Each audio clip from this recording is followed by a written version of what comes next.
Retired West Indies all-rounder Andre Russell, through his foundation, has delivered much-needed supplies to those affected by Hurricane Melissa.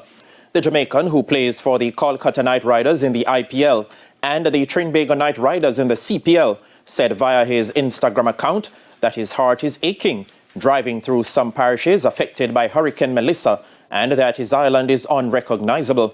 Russell admits it is hard to stay strong while so many families are left homeless. Persons are unemployed, as many infrastructure were damaged. The disabled are helpless, babies are confused, and so many people are still traumatized and in disbelief. Russell is also urging persons to give, no matter how small, and also to give a helping hand, if you can, to those in need. He's sending a message of hope that Jamaica will rise again, despite the immense task the government and the people of the island have before them.